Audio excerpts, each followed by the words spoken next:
Stravinsky afirmó en una frase sin duda polémica pero muy expresiva que después de Parsifal, decía, solamente se han escrito dos óperas, que son Pelléas y Mélisande de Debussy y Electra de Richard Strauss. Más allá de ese aspecto polémico, desde luego de lo que no cabe la menor duda es que Electra es una de las piedras miliares del repertorio operístico del siglo XX. Y también la obra en que Strauss emplea un lenguaje más avanzado y podríamos decir más arriesgado también. Es su primera colaboración con Hugo von Hofmannsthal, que luego se va a extender a otros 6 dramas, ¿verdad?, que era 10 años más joven que él y que muchas veces se ha parangonado con la de Mozart con Lorenzo da Ponte, y en el mismo sentido de que los textos de Hofmannsthal tienen una categoría literaria que permite perfectamente que sean representados sin necesidad de música.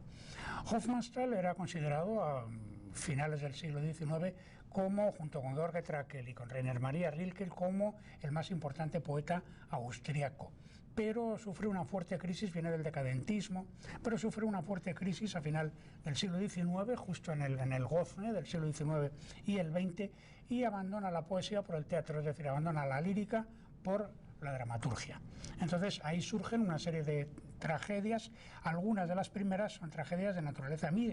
mitológica, precisamente Electra es la primera de ellas, luego va a venir un Edipo, y claro, es interesante confrontarlo temporalmente con el hecho de que Sigmund Freud ha publicado, y en Viena también naturalmente, su monumental Traumdeutung, la interpretación de los sueños, justamente en 1900. No es probable que Hofmannsthal hubiese leído el libro cuando él está escribiendo Electra, pero desde luego no cabe la menor duda que en esa simultaneidad de dos personajes que son independientes, Edipo y Electra, pero que los dos están ligados metafóricamente por la idea del incesto, toda vez que Freud utiliza el mito de Edipo para explicar, por así decir, la cartografía del deseo sexual, pues es una materialización, digo, esa coincidencia de lo que los alemanes han significado con una palabra muy bella que es Zeitgeist, el espíritu del tiempo. Hofmannsthal y Strauss se habían conocido en 1899 en casa de un poeta simbolista, Richard Demmel, y Electra se estrenó en 1903. La estrenó Max Reinhardt en Berlín con Gertrude Isolde, y es significativa la coincidencia porque precisamente años atrás esa misma compañía y con la misma actriz habían estrenado la versión alemana de la Salomé de Oscar Wilde, que es precisamente el punto de partida de la ópera homónima de Richard Strauss, que a estas alturas había catapultado su nombre a los teatros de todo el mundo y lo había convertido en el músico más universal de su país, por supuesto, pero de uno de los más universales de la escena mundial.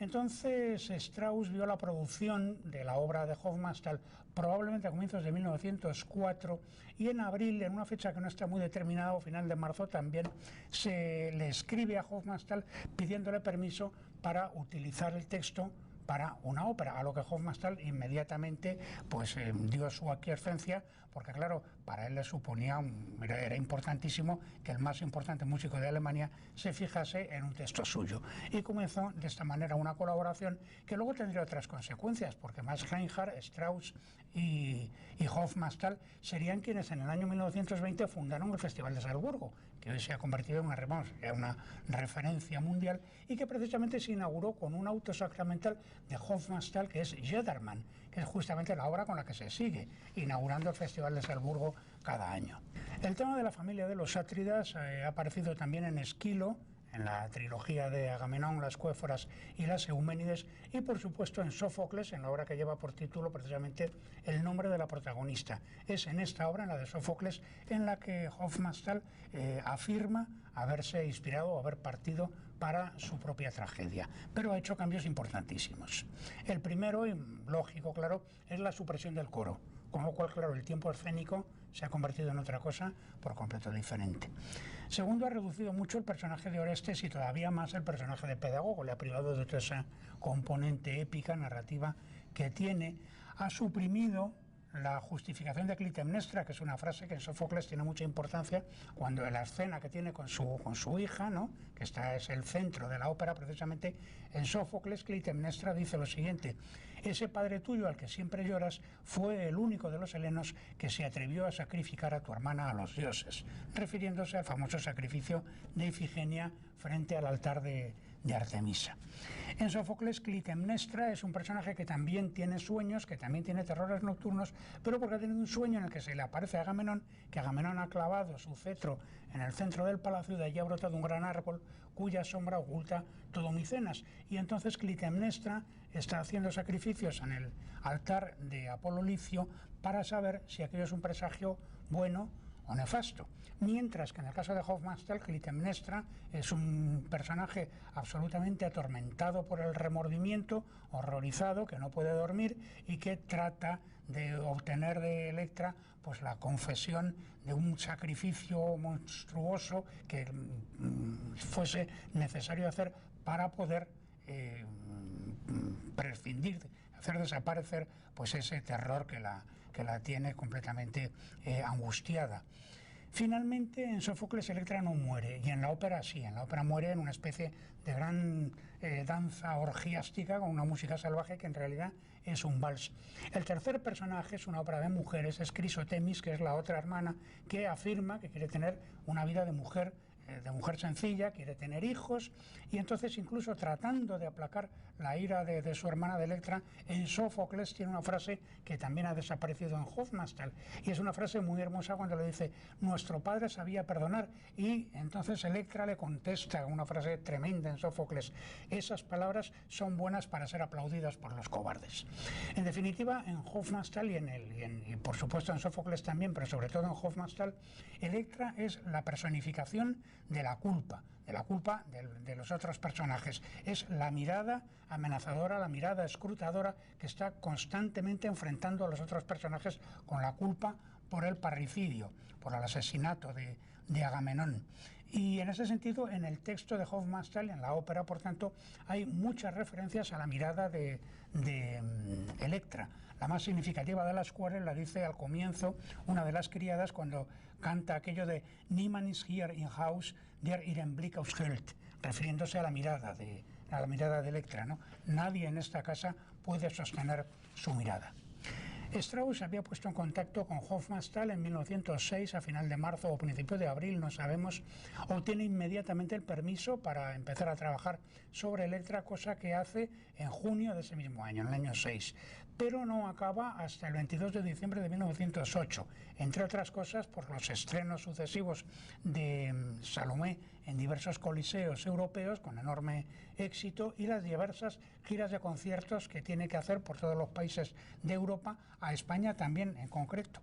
En 1909, que es el año del estreno, la obra se estrena el 25 de enero de 1909 en Dresden, la dirige Ernest von Schuh y participan por muchos de los intérpretes que en aquel mismo teatro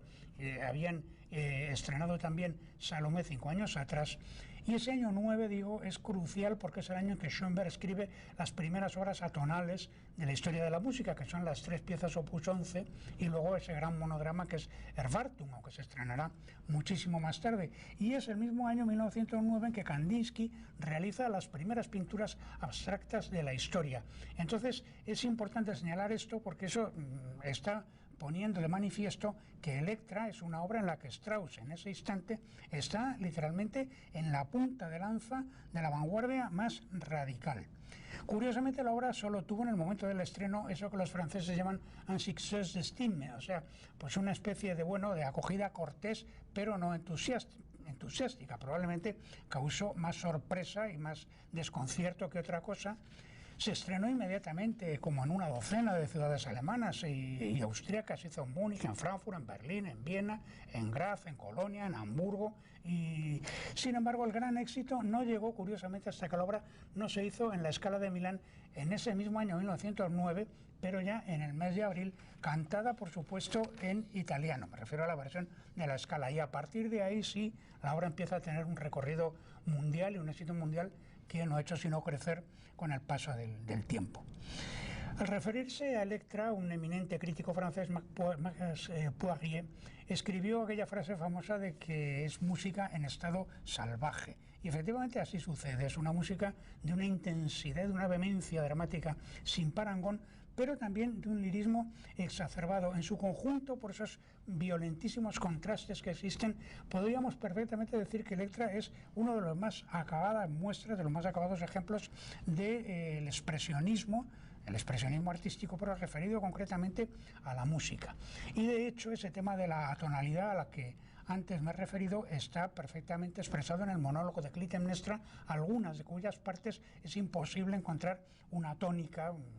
afirmativa, y la música pues está navegando entre diversos ejes y sin fijarse en ningún lugar, es música tonal, y luego en muchos otros momentos politonal, en el caso de Clitemnestra superponiendo las tonalidades de si menor y fa menor a distancia de tritono, una disonancia verdaderamente brutal, o de mi menor y re bemol mayor en el caso de Electra. No obstante, y pese a ello, la obra tiene una estructura muy calculada y muy controlada, es una obra perfectamente simétrica, la gran escena central, que es la escena de la madre y la hija, y en lo antes y después las dos escenas entre las dos hermanas, y luego un preludio y un posludio muy largo, que es el de la llegada de Orestes y la ejecución de la venganza con la gran danza orgiástica conclusiva. Algún estudioso, como Arnold Whitall, ha señalado o ha descrito una especie de gran forma sonata que concluye en do mayor, que es una de las tonalidades que están relacionadas junto con la de re menor al comienzo de la obra. De manera que pese a su apariencia